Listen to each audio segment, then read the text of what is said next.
बिस्मिल्लाहिर्रहमानिर्रहीम। अस्सलाम वालेकुम स्टूडेंट्स। ऑनलाइन क्लासेस में आपको वेलकम कहते हैं। उम्मीद करते हैं आप खैरियत से होंगे। आज हम 364 पढ़ने जा रहे हैं डिजिटल इलेक्ट्रॉनिक्स, और इसका चैप्टर नंबर 8 हमारा था, वो पढ़ना था, हमने शुरू किया हुआ था। और इसका थोड़ा सा मैं आपको रिकैप दे देता हूँ चैप्टर नंबर 8 का। चैप्टर नंबर 8 काउंटर्स पर मुश्तमिल है, और काउंटर ऐसे सर्किट्स को कहते हैं जो कि काउंटिंग करता है। किसकी काउंटिंग करता है? क्लॉक पल्सेस की काउंटिंग करता है। यानी ये एक ऐसे सर्किट्स होते हैं जो क्लॉक पल्सेस की काउंटिंग करने के लिए इस्तेमाल होते हैं, काउंटर्स कहलाते हैं। हमारी रोज़मर्रा ज़िंदगी काउंटर से घिरी पड़ी है। हमारी घड़ी के अंदर काउंटर इस्तेमाल होते हैं, स्टॉप वॉच के अंदर, ट्रैफिक लाइट के सिग्नल्स पर, बैंकों में नोट गिनने वाली मशीन पर, डिजिटल तस्वीर में एंड सो मोर। बहुत सारी जगहों पर मुख्तलिफ़ किस्म के काउंटर्स इस्तेमाल होते हैं। काउंटर्स को मेन हम जो दो कैटेगरीज़ में तकसीम करते हैं, एक सिंक्रोनस काउंटर, एक असिंक्रोनस काउंटर। असिंक्रोनस काउंटर ऐसे काउंटर होते हैं जिनमें तमाम फ्लिप फ्लॉप्स आपस में सिंक्रोनाइज नहीं होते, यानी वो एक ही वक्त में काम नहीं करते, वन बाय वन काम करते हैं, जो कि हम पढ़ चुके हैं। और दूसरी किस्म है सिंक्रोनस काउंटर, जिसमें तमाम फ्लिप फ्लॉप्स आपस में सिंक्रोनाइज होते हैं, हम आंग होते हैं, यानी एक ही वक्त में काम करते हैं। और ये आज हमने पढ़ना है। सिंक्रोनस काउंटर, जैसा कि मैंने बताया है कि ये ऐसे काउंटर होते हैं जिनमें तमाम फ्लिप फ्लॉप्स आपस में सिंक्रोनाइज होते हैं, यानी हम आहंग होते हैं, यानी एक ही वक्त में काम करते हैं। और वैसे तो बनावट के लिहाज से इसको अप काउंटर भी बनाया जा सकता है, डाउन काउंटर भी बनाया जा सकता है, मतलब सीधी गिनती करने वाला, उल्टी गिनती करने वाला। लेकिन जो हमारे कोर्स में है वो सिर्फ अप काउंटर है, हम सिर्फ अप काउंटर पढ़ेंगे। लेकिन अप काउंटर भी by using 2 flip flops and bye using more than 2 flip flops, यानी 2 फ्लिप फ्लॉप्स को इस्तेमाल करके या 2 फ्लिप फ्लॉपों से ज़्यादा फ्लिप फ्लॉप को इस्तेमाल करके। इन दोनों की बनावट में थोड़ा सा फ़र्क है, और वो अगर आपको समझ आ जाएगा तो फिर इंशाल्लाह आपके लिए कोई मसला नहीं रहेगा। तो सबसे पहले पढ़ रहे हैं synchronous counter by using 2 flip flops.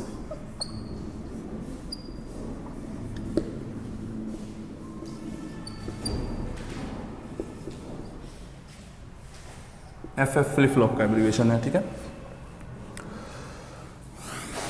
इसे बनाने के लिए, इसे बनाना भी सीखें आप लोग ज़रा।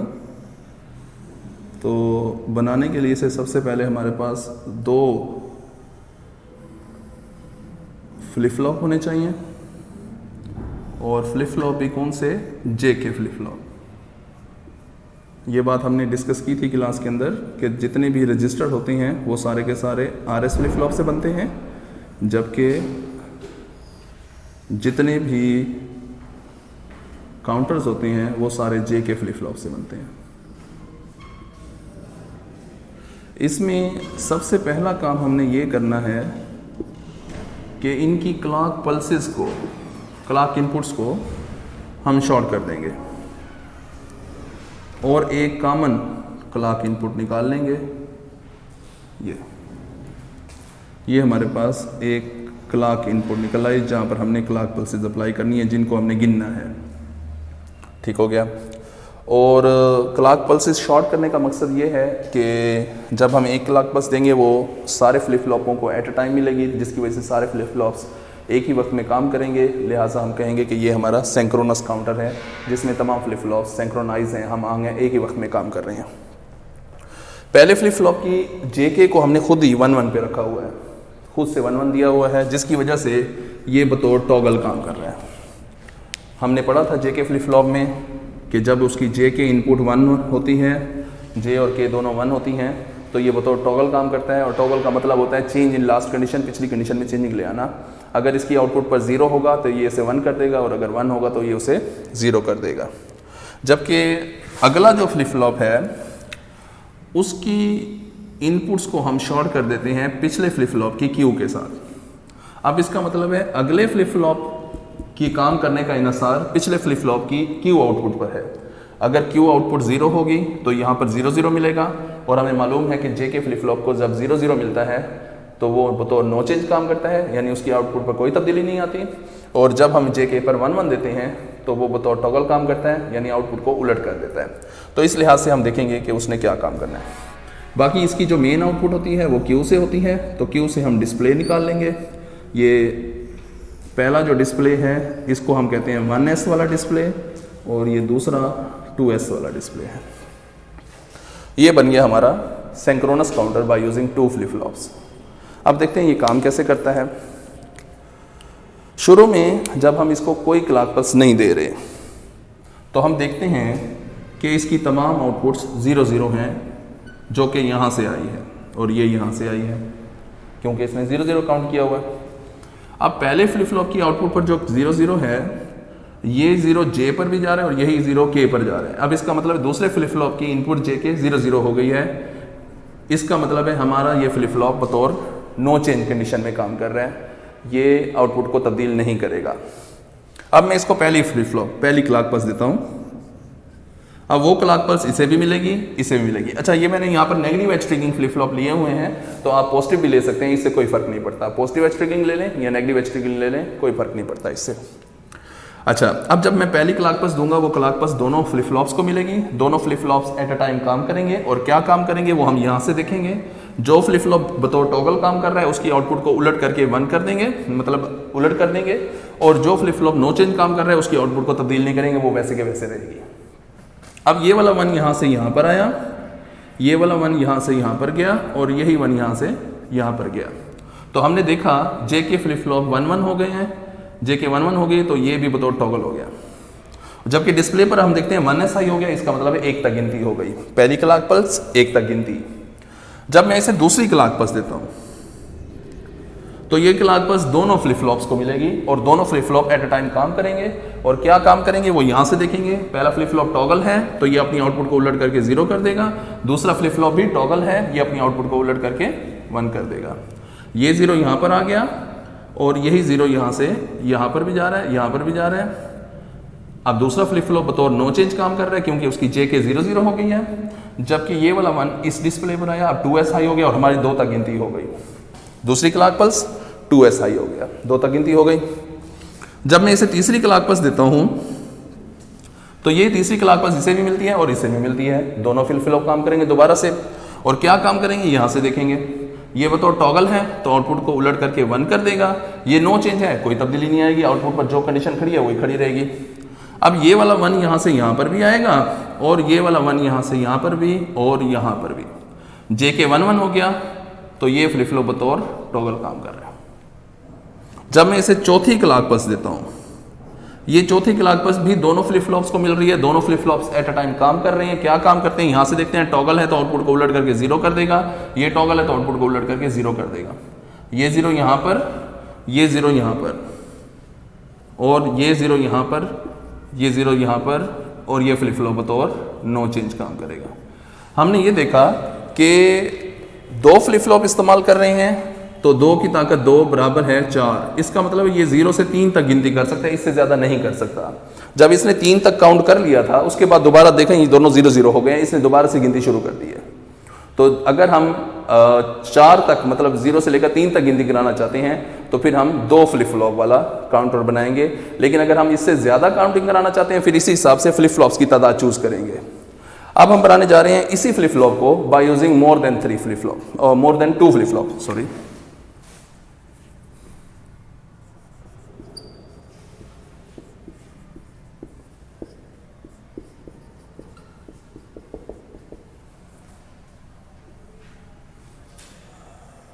जी, इसमें इसको मतलब तीसरा फ्लिप फ्लॉप अगर हमने इसके साथ लगाना है तो सिर्फ थोड़ी सी तब्दीली करनी पड़ेगी हमने, और वो क्या है कि सबसे पहले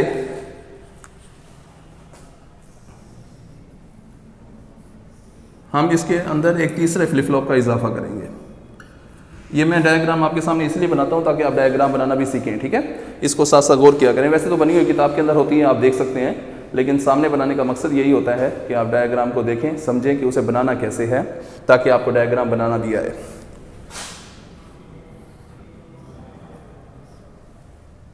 अब हमने अगले फ्लिप फ्लॉप के अंदर डायरेक्ट इसकी क्यू इसकी जेके के साथ शॉर्ट नहीं कर रही, बल्कि अच्छा, सबसे पहले हम इसके क्लॉक को इसके साथ शॉर्ट करेंगे,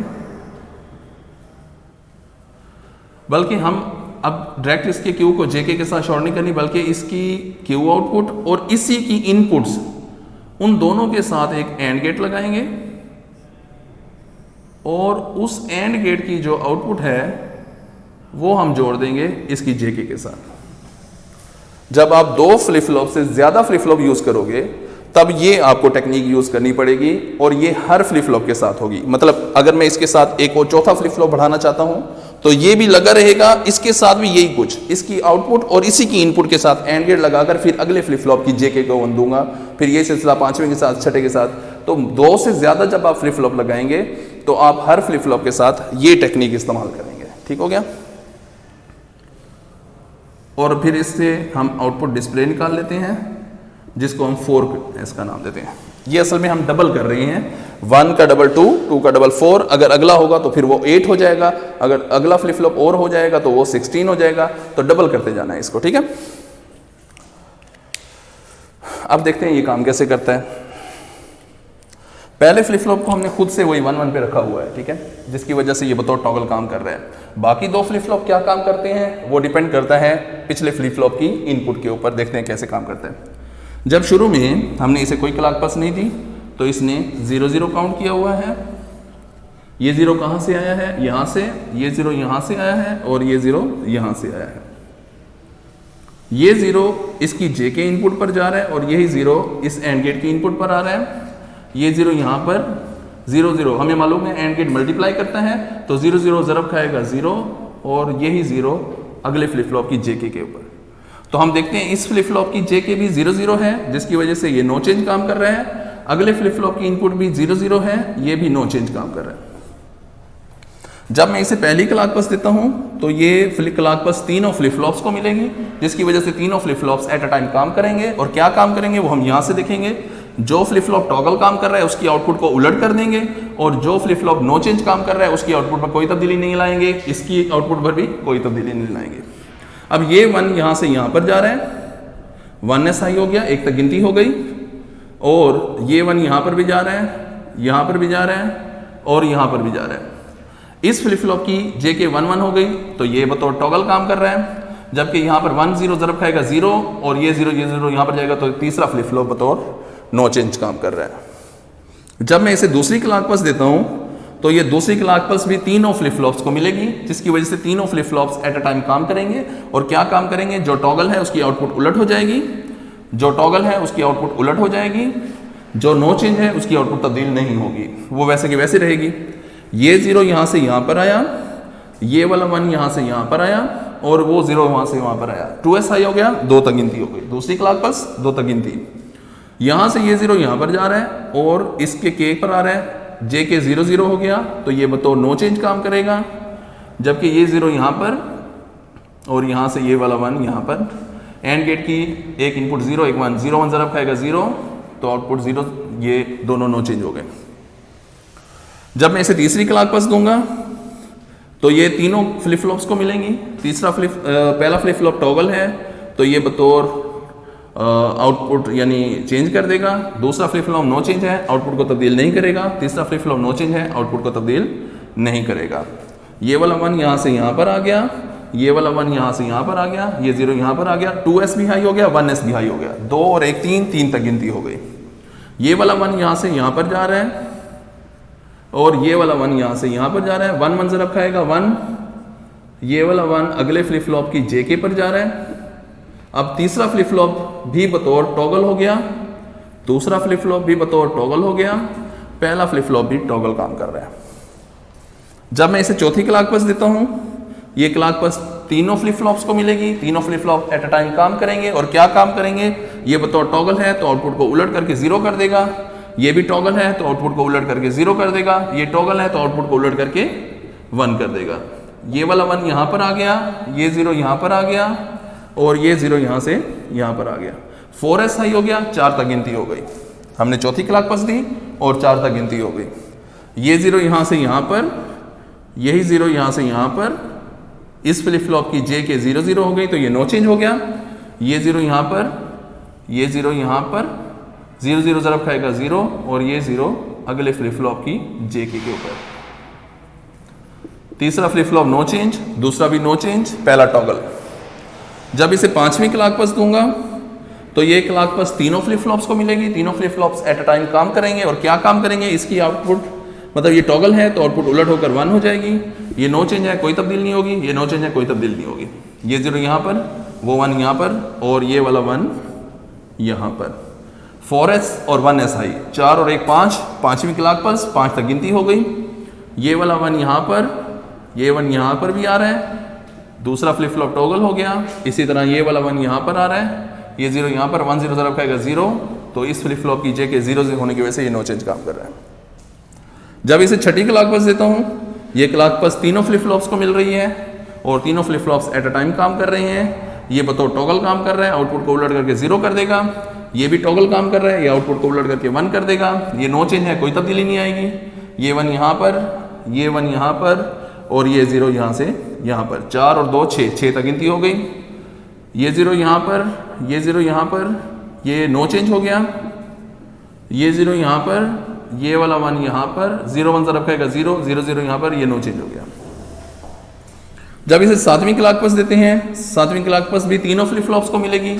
तीनों फ्लिप फ्लॉप काम करेंगे। ये टॉगल है तो इसे आउटपुट को उलट करके 1 कर देगा। ये नो चेंज है, कोई तब्दीली नहीं आएगी। ये नो चेंज है, कोई तब्दीली नहीं आएगी। ये वाला 1 यहाँ पर, 4S 2S और 1S, 4 और 2 6 और 1 7, 7 तक गिनती हो गई। ये 1 यहाँ पर, ये 1 यहाँ पर, ये वाला फ्लिप फ्लॉप बतौर टॉगल काम कर रहे हैं। यहाँ से ये 1 यहाँ पर, ये वाला 1 यहाँ पर, 1 1 जरा खाएगा, इसकी आउटपुट 1, यही 1 JK पर जा रहा है। दोनों 1 1 हो गई तो ये भी बतौर टॉगल काम कर रहा है। अब देखें 2 की ताकत अगर हम 3 लेते हैं तो बराबर है 8। इसका मतलब है 0 से 7 तक गिनती कर सकता है, इससे ज्यादा नहीं कर सकता।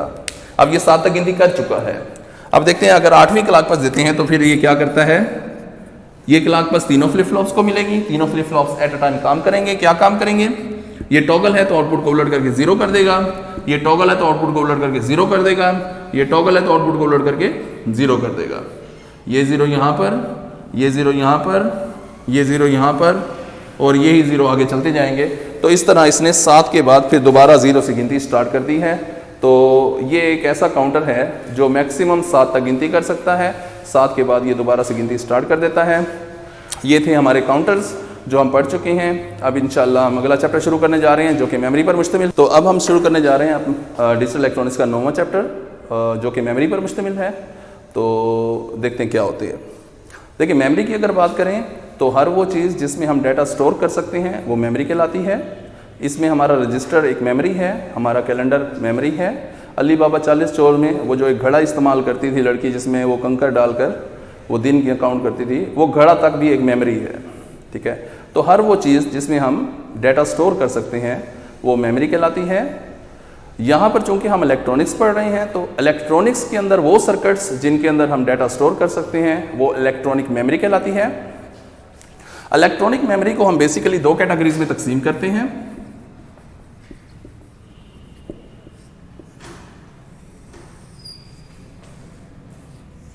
Number 1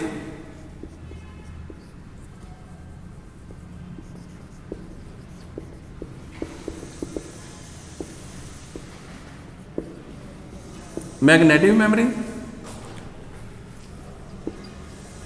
number 2 solid state memory.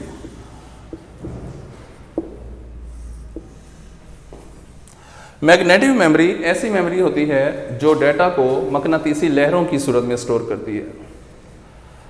ऐसी मेमोरी जो हमारे डाटा को मकनातीसी लहरों की सूरत में स्टोर करती है मैग्नेटिक मेमोरी कहलाती है। इसमें हमारी माजी में जो हम ऑडियो कैसेट, वीडियो कैसेट इस्तेमाल करते थे VCR पे चलाने के लिए वो हो गई, या अब हमारे पास फ्लॉपी डिस्क हो गई, CD DVD and so more, तो हार्ड डिस्क हो गई। ये तमाम चीज़ें जो हैं ये मैग्नेटिक मेमोरी में शुमार होती हैं।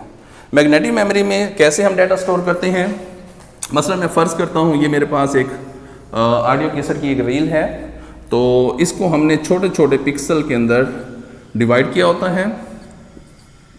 अब जिस जगह पर हमने डाटा स्टोर करना है, मतलब मैं पहले स्टोर करना चाहता हूँ 101, दूसरी जगह पर 11, तीसरी जगह पे 1 1 0 सॉरी सेम हो गया 000 एंड सो मोर। तो जहाँ पर हमने 1 स्टोर करना है वहाँ पर मकनातीसियत पैदा कर देते हैं, जहाँ पर 0 स्टोर करना है वहाँ पर कुछ नहीं, खाली रहने देते हैं। जहाँ पर 1 स्टोर करना होता है वहाँ पर मकनातीसियत पैदा कर देते हैं, जहाँ पर 0 स्टोर करना होता है वहाँ पर कुछ नहीं। बिल्कुल इसी तरह जहाँ पर 1 स्टोर करना है वहाँ पर मकनातीसियत पैदा कर देते हैं, जहाँ पर 0 है वहाँ पर कुछ नहीं। जहाँ पर 1 स्टोर करना है वहाँ पर मकनातीसियत पैदा कर देते हैं, आगे भी यहाँ पर भी मकनातीसियत पैदा कर देते हैं। ये सिलसिला चलता रहता है। तो हमारा डाटा 101 की सूरत में स्टोर हो जाता है।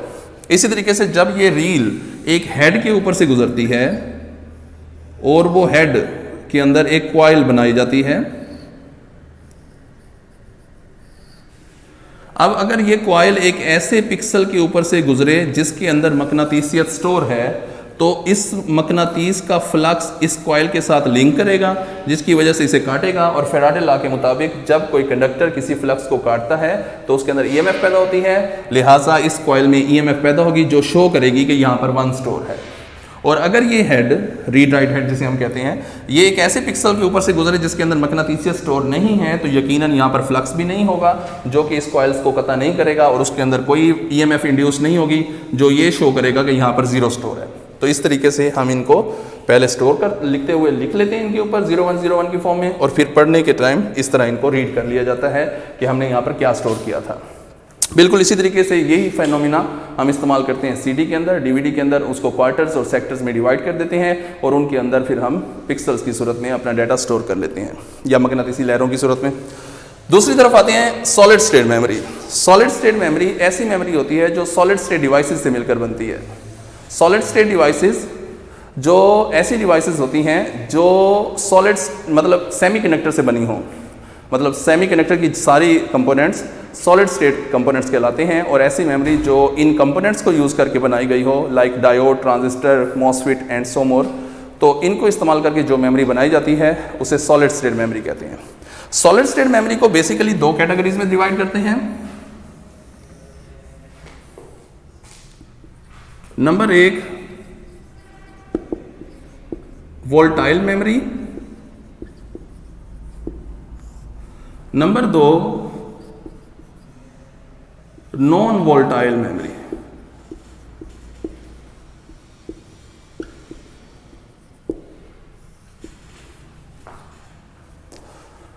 वोल्टाइल मेमोरी ऐसी मेमोरी होती है जिसमें डेटा उस वक्त तक तो स्टोर रहता है जब तक पावर सप्लाई ऑन रहती है।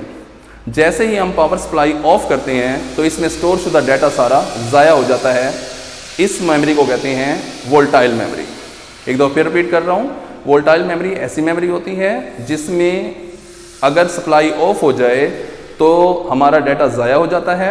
ऐसी मेमोरी को कहते हैं वोल्टाइल मेमोरी। इसको रीड राइट मेमोरी भी कहते हैं। इसकी एक ही किस्म है रैम, जिसको R/W मेमोरी मतलब रीड राइट मेमोरी भी कहते हैं। रैम रैंडम एक्सेस मेमोरी का एब्रीवेशन है। अक्सर ये MCQs में आपसे पूछ लेता है कि रैम की फुल फॉर्म बताएं, तो ये आपको पता होना चाहिए, रैंडम एक्सेस मेमोरी। और इसको रीड राइट मेमोरी भी कहते हैं। इसको रीड राइट मेमोरी इसलिए कहते हैं क्योंकि इसके ऊपर आप डाटा लिख भी सकते हैं और पढ़ भी सकते हैं। ये एक बिल्कुल ऐसे है जैसे मेरे पास एक वाइट बोर्ड है। इस वाइट बोर्ड के ऊपर मैं जो कुछ लिखता हूँ मैं उसे बार बार पढ़ सकता हूँ, लेकिन जब मेरा दिल उकताता है मैं उसे अरेज करता हूँ, एक नया डाटा लिखता हूँ। उसको जब तक मैंने लिखा हुआ है उसे बार बार पढ़ सकता हूँ, लेकिन जब मेरा दिल उकताता है मैं उसे डिलीट करके फिर नया डाटा लिख लेते हैं। तो ये जो हमारी रैम है ये एक तरह से हमारे वाइट बोर्ड की तरह है, इस तरह काम करती है। इस रैम की भी मज़ीद 2 इकसाम होती हैं। Number 1 static RAM, number 2 dynamic RAM.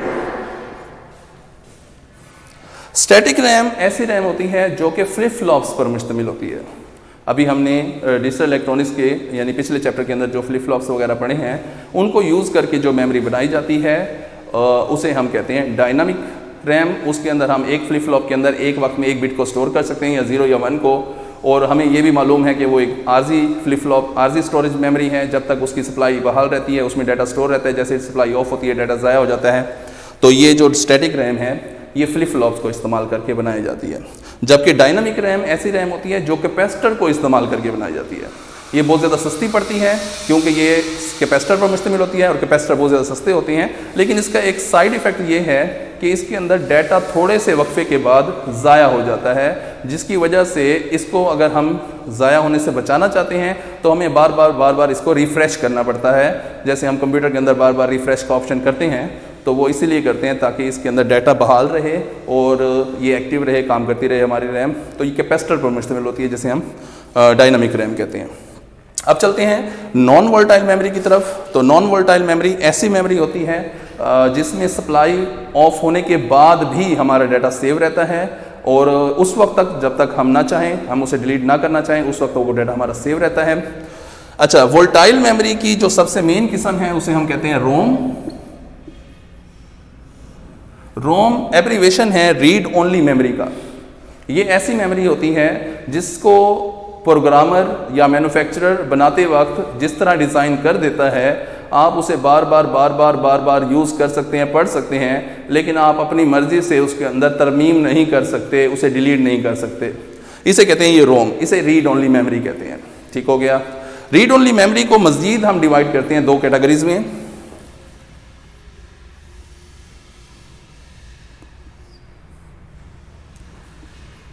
Number एक पी रोम, नंबर दो ईपी रोम।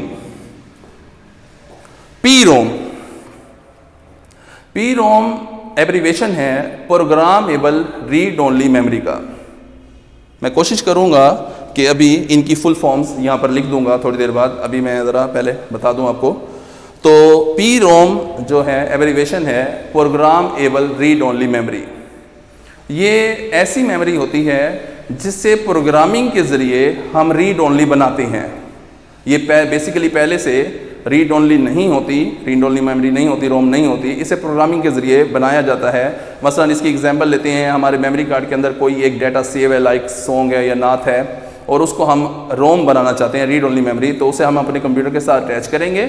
उसकी स्पेसिफिकेशन में जाएंगे, स्पेसिफिकेशन में वहाँ पर एक ऑप्शन होगा ओनली फॉर रीड का, उसे क्लिक कर देंगे और ओके करेंगे। जब हम उसको अलग करते हैं कंप्यूटर से और मोबाइल के अंदर चलाते हैं तो फिर हम देखेंगे कि जब हम उस डाटा को डिलीट करना चाहेंगे वो डाटा डिलीट नहीं होगा कभी भी, बल्कि उसकी जगह लिखा हुआ आ जाएगा only for read, this data is only for read, कि ये डाटा सिर्फ पढ़ने के लिए है, आप इसे मिटा नहीं सकते, क्योंकि हमने प्रोग्रामिंग के ज़रिए उसे रोम में कन्वर्ट कर दिया है, रीड ओनली मेमोरी कन्वर्ट कर दिया है। तो ये मिसाल है पी रोम की। पी रोम असल में ऐसी रोम होती है जिसको हम डाटा एक दफ़ा लिख देते हैं और बार बार यूज़ कर सकते हैं, उसे मिटा नहीं सकते, और ये सारा काम हम इसके अंदर प्रोग्रामिंग के ज़रिए करते हैं।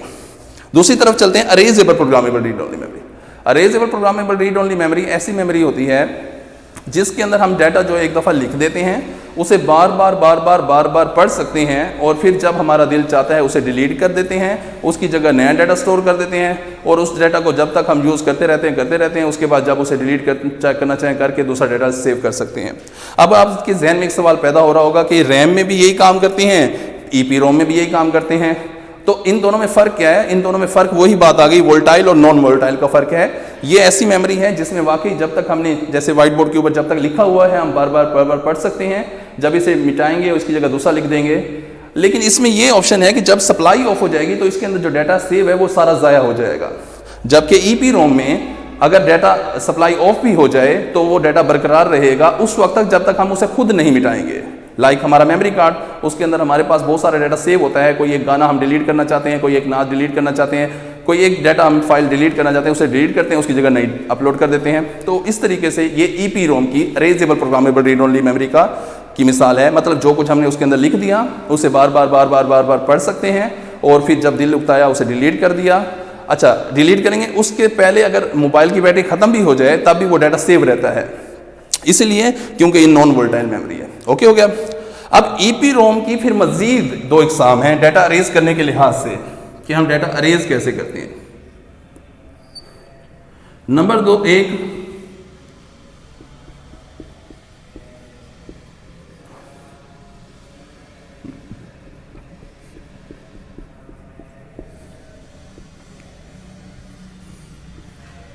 UVEPROM and EEPROM।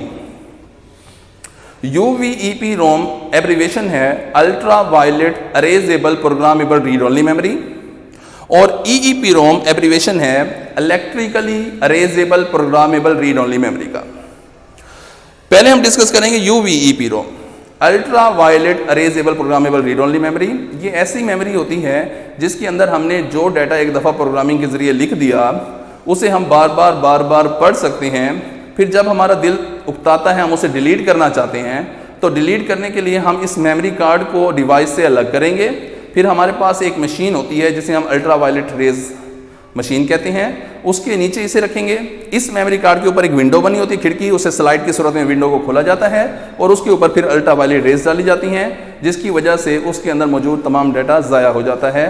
तो ये चूंकि एक बड़ा डिफिकल्ट प्रोसेस है डाटा डिलीट करने का, इसलिए ये ज़्यादा पॉपुलर नहीं हुआ, क्योंकि इसमें बहुत सारे बैड फैक्ट्स हैं, मतलब नुकाइस हैं, जिसकी वजह से इसको ज़्यादा इस्तेमाल नहीं किया जाता। मतलब अगर आपको डाटा डिलीट करना है तो सबसे पहले आपके पास एक ऐसी मशीन होनी चाहिए जो अल्ट्रा वायलेट रेज पैदा करे। फिर वो यकीनन आप अपने साथ उठाकर नहीं ले जा सकते, वो कहीं एक जगह पर पड़ी है, तो इसका मतलब है आप जाते हुए राह में चलते हुए कभी भी ये डाटा डिलीट नहीं कर सकते जब तक आप मंजिल पर ना पहुँच जाएँ। इसके बाद इसका सबसे बड़ा बैड इफेक्ट वो ये है कि अगर आपने पूरी अपने एक मेमोरी कार्ड में से कोई एक कॉन्टैक्ट डिलीट करना है या कोई एक मैसेज डिलीट करना है, अल्ट्रा वायलेट रेज किसी एक खास पोर्शन पर नहीं डाली जाएगी, वो पूरे मेमोरी कार्ड पर डाली जाएगी, जिसकी वजह से पूरा डाटा आपका डिलीट हो जाएगा। तो ये सबसे बड़ा बैड इफेक्ट है, इसी वजह से इसको ज़्यादा इस्तेमाल नहीं किया गया। इसके बाद आता है electrically erasable programmable read only memory. ये ऐसी मेमोरी होती है जिसके अंदर हम जब डाटा एक दफ़ा लिख देते हैं उसे बार बार पढ़ सकते हैं। जब दिल उकताता है तो उसे डिलीट करने के लिए उस पोर्शन में से हाई करंट गुजारते हैं, जिसकी वजह से उसमें मौजूद तमाम कॉन्टैक्ट्स टूट जाते हैं और डाटा डिलीट हो जाता है। उसकी जगह नया डाटा ऐड करेंगे, वो जब डाटा ऐड करेंगे वो जब तक दिल चाहेगा उसे यूज़ करते रहेंगे, जब हमारा दिल उकताएगा उसके अंदर से हाई करंट गुजार कर दोबारा उसे डिलीट करेंगे और उसकी जगह नया डाटा ले आएंगे। तो चूंकि इसमें हाई करंट के ज़रिए हम डाटा को डिलीट करते हैं, इसीलिए वो हाई करंट हम अपने मोबाइल की बैटरी से भी प्रोवाइड कर सकते हैं, वो हम अपनी किसी भी डिवाइस के सोर्स से प्रोवाइड कर सकते हैं, और वो किसी एक मखसूस पोर्शन से भी गुजारा जा सकता है, जिसकी वजह से सिर्फ अगर हमने एक कॉन्टैक्ट डिलीट करना है या एक फाइल डिलीट करनी है तो वही हिस्सा डिलीट होगा, बाकी सारे हिस्से हमारे सेव रहते हैं। और चूंकि ये हम अपनी मोबाइल की बैटरी से भी करंट प्रोवाइड कर सकते हैं, तो इसलिए इसे डिवाइस से भी अलग नहीं करना पड़ता। तो ये इस वजह से इसको सबसे ज़्यादा इस्तेमाल किया जाता है EEPROM को। अब जरा हम अगर डिस्कस करें इस पूरी मेमोरी को, तो स्टूडेंट्स ऐसा है कि कोई भी चीज़ बनाई जाती है तो वो फितरी तौर पर, कुदरती तौर पर मौजूद चीज़ों को कॉपी किया जाता है। तो साइंसदानों ने जब ये मेमोरी डिज़ाइन की तो ये भी अल्लाह ताला की तरफ से बनाई हुई मेमोरी को ही कॉपी किया है उन्होंने। अगर हम एक जानदार की मेमोरी लें तो अल्लाह ताला ने भी उसको दो हिस्सों में डिवाइड किया है, रोम में और रैम में। हमारी भी रोम होती है, रैम होती है। रोम वो हिस्सा होता है जिसमें पैदाइश के वक्त ही हमारा डाटा इंस्टॉल कर दिया जाता है, हम उसे बार बार यूज़ कर सकते हैं, हम उसे डिलीट नहीं कर सकते। ठीक है, मसलन सांस इनहेल करना, एक्सहेल करना, ये बच्चे को कौन सिखाता है? बच्चा पैदा होता ही एक्सहेल इनहेल करना शुरू कर देता है। दिल पंप करना, ये बच्चे को कोई नहीं सिखाता। इसी तरीके से आइज़ को ब्लिंक करना, या सबसे बड़ी बात रोना, उसे कोई प्रॉब्लम है, उसे भूख लगी है, वो रोना लग जाता है, जिससे हमें पता चलता है। तो रोना कौन सिखाता है उसे? कोई नहीं, वो अल्लाह ने प्रोग्राम उसके अंदर अपलोड कर दिया है, उसकी रोम के अंदर इंस्टॉल कर दिया है, जिसकी वजह से वो बार बार उसे यूज़ करता रहता है और उसे डिलीट नहीं किया जा सकता, उसे चेंज नहीं किया जा सकता। ये कैसे हो सकता है कि मछली का बच्चा अंडे से निकलते ही तैरने लग जाए, कछुए का बच्चा हालांकि निकलता खुश्की पर है लेकिन पानी की तरफ दौड़ता है और तैरने लग जाता है? उसे कौन सिखाता है? कोई भी नहीं। तो ये क्या है? अल्लाह ताला ने उसकी रोम के अंदर इंस्टॉल कर दिया है सबसे पहले ही। दूसरी बात पर आ जाते हैं रैम की तरफ। तो रैम ऐसे है जैसे हम कॉमन लाइफ के अंदर आपस में डिस्कस कर रहे हैं, बातचीत कर रहे हैं, तो वो बातचीत एक ऐसा स्लेट है जिसके ऊपर हम कोई चीज़ लिखते हैं, दोबारा डिलीट कर देते हैं, फिर लिखते हैं, नई चीज़ आ जाती है, नई बात शुरू हो जाती है, नई बात शुरू हो जाती है। तो वो रैम की मिसाल है। अच्छा, अब अक्सर लड़के कहते हैं PROM फिर क्या है हमारे अंदर? तो PROM वो है जब लड़का लैंग्वेज सीख रहा होता है, मतलब जब बच्चा बोलना सीख रहा होता है तो वो असल में आवाज़ें अपने रोम के अंदर इंस्टॉल कर रहा होता है प्रोग्रामिंग के जरिए। प्रोग्रामिंग मतलब ज़हन पर जोर देकर। जब हम बच्चे को अलिफ बे सिखाते हैं तो उनकी असल में आवाज़ें सिखाते हैं, अलिफ की आवाज़ कैसे है, बे की आवाज़ कैसे है, पे की आवाज़ कैसे है, तो वो अपनी रोम के अंदर उसे स्टोर करता रहता है, जोर देकर, दबाव देकर। वो उसकी रोम में चला जाती है, और फिर जब कभी वो दोबारा उन आवाज़ों को सुनता है तो वो कंपैरिजन करता है अपनी रोम के साथ, और फिर वो उसे पता चलता है कि असल में ये लफ्ज़ क्या हैं और इनकी आवाज़ें कैसी हैं, तो वो पी रोम है। ईपी रोम ये भी हमारे अंदर मौजूद होती है। इसके अंदर मतलब हम अपनी मेमोरी का कोई भी हिस्सा डिलीट कर सकते हैं। इस प्रोसेस को कहते हैं हिप्नोटाइज करना, ठीक है। हिप्नोटाइजिंग एक प्रोसेस है जिसमें साइकेट्रिस्ट अक्सर ये करते हैं, यूज़ करते हैं। उसमें एक इंसान को हिप्नोटाइज करके उसकी याददाश्त का कोई एक ख़ास हिस्सा डिलीट किया जा सकता है, या उसकी रोम में कोई ख़ास हिस्सा डाला जा सकता है, तो उसे प्रोग्रामिंग के ज़रिए उसे रोम बनाया जा सकता है। तो ये जो हमारी मेमोरी है ये असल में अल्लाह ताला ने डिज़ाइन की थी सबसे पहले, और ये तमाम जानदारों की, सिर्फ इंसान की नहीं, तमाम जानदारों की। तो उसी को कॉपी करके फिर साइंटिस्ट ने ये मशीनें बनाई और इनकी मेमोरी बनाई। तो ये सारी मेमोरी कुदरती तौर पर कॉपी करके बनाई गई है। शुक्रिया, थैंक यू।